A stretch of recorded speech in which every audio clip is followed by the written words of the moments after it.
오늘 사도행전 27장 21절부터 44절까지 말씀은 어제 사람들이 유라굴로를 만나서 이제는 정말 그 물 위에서 여러 날 고난당하는 모습을 그려주고 있습니다. 바울은 21절에 이렇게 말을 하고 있습니다. 여러분, 내 말을 듣고 그리스도에서 떠나지 않았으면 이 타격과 손상을 면하였을 것입니다 라고 말합니다. 그들은 바울의 말보다 당시에 있던 배 선장들의 말을 더 신뢰하였고, 그 결과 그들은 이런 광풍을 만났습니다. 광풍이 여러분 크게 잘못한 것은 아닙니다. 광풍이 여러분 예견된 것은 아닙니다. 오늘날에는 일기예보도 다 생각해내고 인간의 모든 인체에 대한 신비를 연구하고 첨단 과학 기술도 많이 발전했습니다. 그러나 중요한 것은 우리의 앞일에 단 한 걸음도 우리는 미리 예측할 수 없다라는 것입니다. 광풍을 만날 줄 누가 알았겠습니까? 우리에게 이런 일이 일어날 줄 누가 알았겠습니까? 덜컥하고 인생은 저질러지는 것이죠. 그러나 우리는 인생을 이렇게 당하기만 하는 것은 크리스천의 삶은 아닙니다. 크리스천의 삶은 하나님을 믿고 기대는 것입니다. 세상은 그 모습이 너무 어리석다고 생각하죠. 그래서 세상에는 복음은, 십자가는 어리석은 것이지만 믿는 우리에게는 하나님의 능력이 된다. 수없이 바울은 말합니다. 오늘 바울은 그들 앞에서 이렇게 얘기합니다. 여러분, 내 말을 듣고 내 말을 주의하십시오. 광풍을 만나니까 사람들은 자기의 힘도 꺾이고 방법도 꺾이고 살 소망이 사라져 버렸습니다. 그때 바울의 말은 그들에게 마치 등불과 같았고 바울의 말은 그들에게 생명과 같이 여겨졌습니다. 누구 하나, 거기에 있는 217명이나 되는 사람들이, 거기 누구 하나 276명이 넘는 사람들이 그 누구 하나 바울의 말을 거스려 듣는 사람이 한 명도 없었습니다. 이와 같이 하나님께서는 시대와 상황을 이용하셔서 하나님의 교회와 하나님의 사람들의 말을 듣게 하십니다. 여러분, 그러므로 복음 선포, 하나님의 영광을 드러내는 것은 다 하나님 당신의 행하시는 일입니다. 바울은 22절에 이렇게 말을 하죠. 내가 너희에게 권하노니 이제는 안심하라. 여러분, 이 말이 당시에 배에 있던 사람들의 마음에 얼마나 큰 위로가 되었을까요? 뭐 그냥 어려우면은 지푸라기라도 붙잡고 싶은 심정 다 있잖아요. 그래서 주님이 우리에게 바울을 통하여 안심하라라는 말이 그들에게 정말 믿어졌을 겁니다. 바울은 그들에게 왜 안심해야 되는지에 대해서 설명하죠. 24절입니다. 바울아, 두려워하지 말라. 내가 가이사 앞에 서야겠고 또 하나님께서 너와 함께 항해하시는 자를 다 내게 주셨다 하였으니 라고 했습니다. 여러분, 바울은 그들에게 뭐라고 말합니까? 여러분, 안심하십시오. 왜 그런지 아세요? 내가 믿는 하나님께서 나를 반드시 가이사 앞에 서게 할 것이고 여러분도 다 살려주신다고 하셨어요. 내가 믿는 하나님이 그렇게 하셨다는 겁니다. 여러분, 이것이 우리의 간증이 되어야 합니다. 우리는 우리 자신을 믿지 않습니다. 믿음은 나를 믿는 게 아닙니다. 믿음은 나의 경험을 믿는 게 아닙니다. 나의 생각을 믿는 것도 아닙니다. 내가 기도해 보니까 그렇다. 이거 그 자기 믿는 거죠. 그동안 내 삶을 보면 다 이렇게 되고 앞으로의 전문가들이 이렇게 예측하였기 때문에 이렇게 가면 된다. 가보십시오. 인생은 유라굴라 만나게 되어 있습니다. 그런데 그 모든 것이 나의 믿음의 근본이 아니라 하나님의 말씀, 하나님의 약속이 바로 바울에게는 반석이었습니다. 우리는 어디 위에 모래 집을 짓고 있습니까? 교회는 여러분 말씀 위에 짓는 겁니다. 주는 그리스도시고 살아계신 하나님의 아들입니다 라는 예수 그리스도, 하나님의 아들, 독생자 그리스도, 그 나의 생명의 주, 그 믿음 위에, 신앙 고백 위에 교회가 세워집니다. 그래서 음부의 권세도 교회를 깨뜨리지 못하죠. 성도의 인생도 마찬가지입니다. 우리의 믿음의 확신은 우리 자신에게 있지 않습니다. 하나님께로부터 온 것입니다. 여러분, 말씀 믿습니까? 하나님 믿습니까?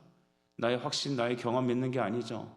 내가 지난날 꿈에서 꿨던 그 어떤 것, 현상을 믿는 게 아닙니다. 바로 하나님 말씀 믿는 겁니다. 하나님께서 나로 하여금 여기서 가게 하셨기 때문에 여러분은 구원받을 거라는 겁니다. 간혹 어떤 분들은 이렇게 얘기합니다. 내가 기도해 보니까 이렇게 될 거라고 얘기합니다. 하나님께 나한테 그렇게 말씀하셨다고 합니다. 과거에 만났던 어떤 사역했던 분들 중에 여자 목사님 한 분이 계신데 그 목사님께서는 교회에서 늦게까지 봉사하고 신앙생활하는 게 너무 힘들었던 것 같습니다. 남편과도 약속이 있고 자기 스케줄이 있는데 교회 생활하다 보면 사역하다 보면 예상치 못했던 일들이 뻥뻥 터지잖아요. 그러니까 그게는 불만족이었어요. 그러니까 오늘날 거의 MZ들과 비슷한 생각을 하셨는데 왜 6시가 되면 끝나야지 6시가 넘었는데 회의를 잡냐는 겁니다. 그러니까 제가 그랬습니다. 아니 왜 목회를 하셔갖고 그렇게 맨날 힘들어 하시냐고. 지금이라도 남편에게 돌아가십시오. 뭐가 문제입니까? 사역한다고 뭐 지옥 갑니까? 평신도로서 기쁘게 신앙생활 하면 되지 않습니까? 했더니 아니라는 거. 자기네 음성을 들었다는 겁니다. 하나님께서 내 귀로 내 딸들에게 주변 사람들에게 음성을 들려주셨다는 겁니다. 제가 그래서 옆에서 말했습니다. 잘못 들은 겁니다. 그거 귀신이 말했을 수도 있습니다. 화들짝 놀라갖고 그 다음부터 관계가 안 좋아졌죠. 여러분, 제가 왜 이런 말을 하냐면 성경은 여자 목사님 인정하지 않아요. 그것은 남전여비도 아니고 우리 뭐 장로교 안에서 있는 몇 그룹 안에 있는 아주 무슨 독특한 아주 고리타분 보수적인 교단에서 하는 어떤 그런 문화도 아닙니다. 성경이 그렇게 말하기 때문에 우리는 여자가 남자를 주관하는 것이 공적인 자리에서 남자를 가르치는 것이 옳지 않기에 목회를 지도하는 게 옳지 않기에 여자한테는 몫을 안 주는 겁니다. 남자가 탁월해서가 아니라 여자가 하등해서도 아니죠. 하나님 말씀이 그렇기 때문에 그런 겁니다. 또 얘기하다가 왜 여자 목사 얘기 나오는지 모르겠습니다. 하지만 여러분 제가 드리고 싶은 말씀은 뭐냐? 내가 들었기 때문에 그게 하나님 말씀이 아니라는 거예요. 내가 그렇게 경험했기 때문에 그게 하나님 말씀이 나의 근간이 되지 않는 것입니다. 심지어 여러분 죽을 사람이 다시 살아났다고 해서 그게 그의 신앙의 근본이 되면 안 됩니다. 성경이 그의 말씀의 가장 중요한 주춧돌이 되어야 합니다. 근본이 반석이 되어야 합니다. 여러분은 무엇이 여러분에게 믿음의 확신입니까? 경험입니까? 사람입니까? 아니면 내가 아까 말씀드렸던 소위 음성을 들은 그 경험입니까? 그거 아니죠. 하나님이 아니라 귀신이 갖다 줄 수도 있습니다. 우리 가장 중요한 여러분 반석은 성경입니다. 성경으로는 내 경험을 반증하는 게 아니라 성경 그 자체를 믿는 겁니다. 우리 교회는 예수님을 믿습니다. 우리 교회는 성경을 믿습니다. 오직 성경에 다른 것은 없습니다. 바울은 이와 같이 성경을 하나님의 말씀 의지하여서 안심하라라고 했습니다. 안심하라. 하나님께서 이렇게 말씀하셨기에 우리는 산다. 여러분 그 얘기 말했던 것이죠. 25절에 보니까 여러분 안심하라. 나는 내게 말씀하신 그대로 되리라고 하나님을 믿노라 라고 했습니다. 말씀을 믿는 신앙 다시 한번 강조하죠. 바울의 이 말을 사람들은 듣고 있었습니다. 여러분 듣는다는 게 중요한 겁니다. 바울은 죄수입니다. 그게 공신력이 없죠. 여러분 우리는 다 스펙 보고 겉모습 따집니다. 하나님은 중심 보지만 사람은 겉모습 봐요. 그래서 제가 새벽에도 이렇게 넥타이 메고 나오는 이유가 뭐예요? 여러분은 거죽을 보기 때문입니다. 하나님은 중심 보는데 사람은 거죽을 봐요. 그래 당신이 뭘 했고 어떤 경험이 있고 어느 출신이고 여러분 사람은 거죽 봅니다. 그러니 바울이 죄수 출신인데 지금 그의 말이 무슨 신빙성이 있겠습니까? 하지만 이런 유라굴로 만나서 완전히 배가 조각조각 나고 죽음의 위기에 있게 되면 사람들은 여러분 그때서야 복음의 진가가 드러나는 것입니다. 그래서 그들에게 바울이 하는 말을 주의 깊게 듣게 하셨죠. 여러분 유라굴라는 변장된 하나님의 축복이었습니다. 예수님께서 살아계실 때 제자들에게 오병이의 사건을 일으키시다가 갑자기 급히 선회하셔서 배로 이동할 것을 명령하셨죠. 갈릴리 바다가 평온했는데 갑자기 여러분 큰 풍랑이 일면서 그들은 이제 죽음의 위기에 놓여 있었습니다. 제자들은 그래서 자기들이 할 수 있는 모든 일을 다 했는데 저 멀리서 예수님께서 이렇게 걸어오셨잖아요. 사람들은 귀신인 줄 알고 다 그냥 혼비백산했습니다. 그때 여러분 베드로에게 주님께서 뭐라 말씀하십니까? 베드로야 이리 오너라 했습니다. 베드로 주님 제가 걸을 수 있을까요? 저도 물 위를 걸을 수 있을까요? 이리 오너라. 말씀을 의지해서 걸었을 때 그는 걸을 수 있었죠. 여러분 어려움이 닥쳤을 때 그 말씀만 믿고 따라가게 되면 능력이 일어납니다. 하지만 의심하는 것, 다시 세상 바라보면 빠지는 것입니다. 오늘 이 유라굴라 만나게 하신 것, 갈릴리 바다가 큰 풍랑으로 인하여서 그들이 풍랑을 경험하게 하셨던 것들 다 우리가 무엇을 주목해야 되는지 선명하게 보이기 위한 하나님의 변장된 계획이었습니다. 평안한 게 다 좋은 게 아닙니다. 평안했다면 여기 있던 사람들, 그 200명이 넘는 사람들 이렇게 고생 안 해도 됐겠죠. 하지만 그들이 평생에 하나님 말씀을 주목하여 들을 수 있는 기회는 없었을 겁니다. 우리 인생이 다 잘 되고 잘 먹고 평안하면 문제 없었겠죠. 하지만 하나님은 그것이 목적이 아니라니까요. 우리가 주의 말씀을 주목하여 듣게 하시기 위한 것. 그럼 우리 현재 있는 고난은 여러분 장차날 영광과 비교할 수 없는 겁니다. 오늘 우리에게 여러분 어떤 유라굴라를 만나고 어려워하십니까? 여러분은 지금 무엇을 주목하고 있습니까? 무엇이 나를 붙잡고 지금 나를 가이드하고 계십니까? 말씀이어야 합니다. 27절 말씀 보니 열 나흘째 되는 날에라고 말했습니다. 14일이 지났습니다. 보름. 이 사람의 멘탈을 나가게 만들 아주 절호의 기회죠. 14일 동안 아무것도 못한다. 여러분 보통 사람들이라면 이거 이제 삶의 의지를 다 내려놓는 시간입니다. 자정쯤 되었으니까 이제 물이 점점 주는 걸 이제 그 전문가들이 사공들이 알게 되었죠. 30절에 보니까 사공들이 도망가고자 하여서 이 물에 닻을 내리는 채 하다가 거룻배를 바다에 내려놨대요. 왜 우리 구명보트 있죠? 자, 배마다. 그러니까 몰래 그거를 쫙 내리는 겁니다. 유사시에 딱 타고 가려고. 그걸 또 바울이 또 봅니다. 또 그래서 바울이 큰 소리로 얘기하죠. 저 사람들이 없으면 구원을 받을 수 없다. 딱 말을 하니까 이 군인들이 가갖고 또 거룻줄을 딱 끊어버리죠. 지금 판도가 어떻게 돌아갑니까? 바울이 죄수잖아요. 아무 영향력이 없었습니다. 근데 배가 위급해지고 소망이 없으니까 이제는 바울이 하는 말이 여러분 그냥 먹혀 들어가는 겁니다. 바울이 리더가 됐어요. 예수님께서 우리에게 베드로전서 2장 9절에 이렇게 말하잖아요. 너희는 왕같은 제사장이고 거룩한 나라고 그의 소유된 백성이다. 너는 나의 미쁘신 복음을 전하게 하기 위해서 내가 세상에 너희를 왕같은 제사장, 거룩한 나라, 소유된 백성으로 보낸다. 세상 사람들이 너희의 말을 듣고 너희에게 쫓아올 것이다. 근데 평안할 때 그런 일은 없어요. 우리나라가 경제적으로 힘들어지고 지금 국방적으로 위급을 받고 나라가 진짜 왜 이렇게 돌아가는지 모르는 산으로 가고 있는 상태에 있잖아요. 그런데 이런 상황 속에서 빨리 어려움만 타게 됐으면 좋겠다. 과거에 이제 대표 기도하시는 분들이 그렇게 기도해요. 하나님 빨리 이 코로나가 없어져서 평안하게 믿음 생활하게 해주세요. 하나님 뜻은 그게 아니에요.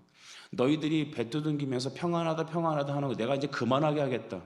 너희 교회가 복음에서 떠나서 뭐 그냥 기독교인지 뭔지 이해를 못할 정도로 이상한 신앙 종교를 만들고 있는 니들 모습, 너희 목회자들, 너희 성도들, 너희 어떤 교회 안의 리더들, 내가 너희를 다시 말씀을 주목하게 만들겠다 해서 하나님께서 허락하신 궁극의 비상책 코로나였습니다.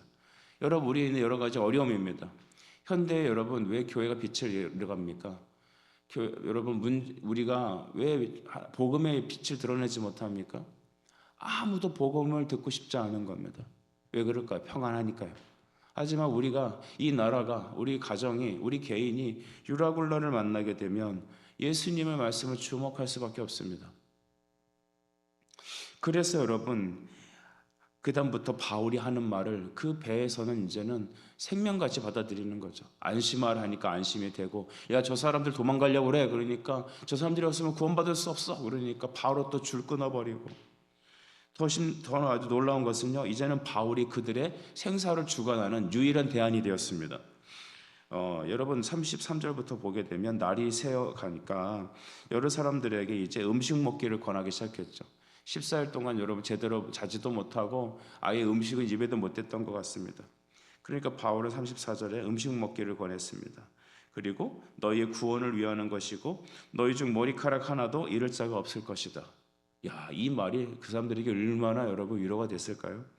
신임이 되었을까요? 그래서 35절에 보니까 떡을 가져다가 모든 사람들 앞에서 축사하시고 하나님께 축사하고 떼어 먹기 시작하며 여러분 이거 어디서 많이 보던 장면이죠, 그죠? 예수님께서 오병이어를 베푸실 때 그들에게 너희들 떡이 있냐라고 했을 때 도시락 갖고 나오니까 그것을 높이 드시고 떼어서 그들에게 주시기 시작했습니다. 주님께서 십자가 죽으시기 전에 여러분 마지막 만찬을 나누실 때 떡을 들고 축사하시고 떼어 이르시되 이것은 내 몸이다 받아 먹으라 하셨습니다. 지금 여러분 이 배 위에서 유라굴라 만나서 배가 좌초되기 일부 직전인 이 위기 속에서 여러분 바울은 해가 뜰 즈음 돼서 그들에게 급히 빵을 만들어서 그들에게 떼어 하나님께 기도하고 축사하며 떼어서 그들에게 여러분 음식을 베푸는 겁니다. 예찬을 나누고 있는 것이죠. 여러분 이 모습을 통하여 이 배가 지금 교회가 되고 있습니다. 유라굴라 만난 세상, 유라굴라 만난 배, 깨져서 소망이 없을 때 복음은 빛을 발합니다. 주 예수의 복음은 여러분 그 사람들에게 희망이 됩니다. 그의 말씀을 듣게 만들고 있습니다. 저는 이 배에 있는 276명이 다 예수 믿었다고 생각할 수는 없습니다. 하지만 이들은 하나님 말씀을 듣고 있는 겁니다. 바울을 주목하고 있는 겁니다. 그 어느 때보다 가장 효과적이고 가장 선명하며 가장 여러분 그 인텐시브한 제자 훈련을 지금 여기서 하고 있는 겁니다. 14일간의 표류기 동안에 그 배 위에서 여러분 우리 군대에 가면 한 달 동안인가요? 이렇게 요즘은 얼마 받는지 모르겠는데 기본 여러분 그 군사 훈련을 받아요. 한 달 동안. 근데 이 한 달이 얼마나 긴지 모르겠어요. 근데 이 한 달을 딱 보내고 퇴소할 때 참 이 사병들이 많이 서로 울어요. 그 짧은 기간에 그렇게 맨날 정신 못 차리고 그냥 아침에 구보하고 훈련받고 취침하고 그런 속에서 끈끈해진 거예요. 그리고 다시 또 우리 사회 나와서 만나자 하는데 다시는 안 만나죠. 여러분 한 달 기간이 뭐라고 그들이 그 인텐시브한 14일의 그 인텐시브한 제자 훈련을 통하여서 그들은 하나님 말씀을 주목하고 있는 겁니다. 떡을 떼어 나눠주는 그 예찬을 통해서 기독교 신앙이 뭔지를 배우는 겁니다. 하나님 말씀이 어떤 건지 보는 겁니다. 심지어는 그렇게 얘기하죠. 받아 먹으라. 여기 바울이 말하는 이 명령적인 동사가 굉장히 대단해요. 안심하라. 또 뭐라고 그러죠? 우리는 반드시 살 거야. 한 섬에 걸릴 거야. 그리고 나서 저기 그 사공들을 너희 놓치면 너희들이 구원을 받지 못할 거야. 그 말에 즉각 순종합니다. 그리고 받아 먹어라 하니까 그걸 먹고 힘을 얻고 이 모든 게 여러분 다 영적이고 신앙적인 메시지죠. 또 그걸 참여하죠. 이제 내가 이제 몸이 반응해서 순종하고 있는 겁니다. 그 이방 종교에 물들어 있는 그 로마의 군인들이 이제 한낱 죄수 한 사람의 명령에 따라 이리저리 흔들리는 겁니다. 여러분 유라굴라 만난 대한민국의 유일한 희망은 하나님의 교회입니다. 복음입니다. 아무것도 없는 것 같지만 모든 것을 가진 크리스천들 여러분들의 안에 있는 예수 그리스도의 복음 그 성령의 능력으로 인하여서 여러분 세상은 유라굴라니 만난 이 대한민국은 다시 살아날 겁니다. 이제 이후에 그들은 여러분 여러 가지 일을 통하여서 이제 육지를 향하여 전진하죠.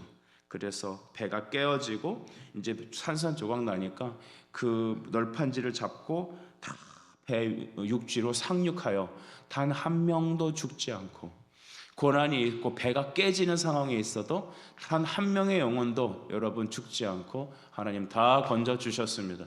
중요한 것은 그들이 다 살아났다는 것도 중요하지만 하나님 말씀대로 됐다라는 것입니다. 여러분 저는 오늘 이 아침에 우리가 다시 이 말씀을 보면서 우리의 현실을 돌아봤으면 좋겠습니다. 광풍을 안 만났으면 좋겠습니다. 차라리 그냥 이때 출항하지 않았으면 좋았겠죠. 하지만 고집스럽게 이 선원들의 말을 듣고 배를 움직였던 이 사람들은 다 하나님의 주권 속에 있습니다. 왜 이 시대 사람들은 주의 말씀을 듣지 않을까요? 왜 그렇게 똑똑한 정치인들은 이렇게 어리석은 짓을 할까요? 왜 우리 주변의 가정들 사는 많이 배우고 성실하고 착하고 좋은 왜 우리 가정들은 왜 이렇게 말씀 안 듣고 어리석게 항해를 강행할까요?